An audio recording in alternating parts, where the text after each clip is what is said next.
ఇక జగనన్న మీద ఈగ వాలిన వదలని శ్యామల కూటమి పెద్దలపై కూడా నోరు పారేసుకున్నారు. వయసును కూడా చూడకుండా చంద్రబాబు పవన్పై శృతి మించిన కామెంట్స్. వయసు కన్నా గౌరవాలు నేను చాలా సందర్భాల్లో చెప్పాను. చిన్న చిన్న నాయకులు జగన్మోహన్ రెడ్డి గారిని ఆయన వయసు కన్నా విలువ ఇవ్వాలి, ఆయన స్థానానికన్నా విలువ ఇవ్వాలి ఆయనకి కూడా. అలాగే చంద్రబాబు నాయుడు గారు వయసుకి ఖచ్చితంగా ప్రతి ఒక్కరు కూడా గౌరవం ఇవ్వాలి.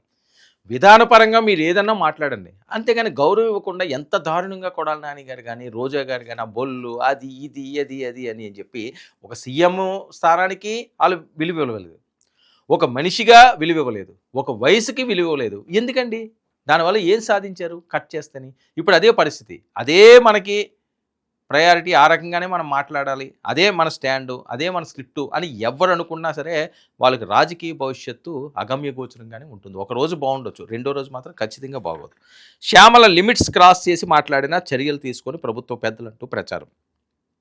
రోజా, శ్రీరెడ్డి, శ్యామల లాంటి వారి జోలికి వెళ్ళని కూటమి సర్కార్, ఆడవారిని ఇబ్బంది పెట్టని కూటమి సర్కార్, గతంలో ఆడవాళ్ళను దారుణంగా తిట్టిన వైసీపీ అరెస్టులు కూడా చేసిందని. ఇక ఈ విషయంలో వైసీపీకి కూటమికి పోలిక లేదని చర్చ. ఎందుకు? గతంలో శ్రీరెడ్డి మాట్లాడిన మాటలకి నిజంగా వైఎస్ఆర్సీపీని ఆ రకంగా ఏ మహిళ అయినా మాట్లాడితే, కూటమిలో ఉన్నవాడు జనసేన అవనియండి లేదా తెలుగుదేశం పార్టీ అవనియండి, మాట్లాడితే క్షమింద్రా, ఖచ్చితంగా అధికారం వచ్చినంటే లోపల ఎత్తిపడిద్దరు, నరకం చూపిద్దరు.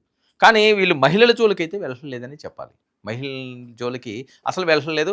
అదే పేరు నాని గారు వాళ్ళు భార్య సంగతి ఏదో కేసులో ఆవిడ ఉన్నప్పుడే ఎందుకే ఆడవాళ్ళని లాగుతారు, ఆడవాళ్ళని ఎందుకు అలా చేయకండి అని చెప్పి చంద్రబాబు నాయుడు గారు మందలించారని చెప్పి పేరు నాని గారే చెప్పారు. సో అంత వ్యత్యాసం ఉంది.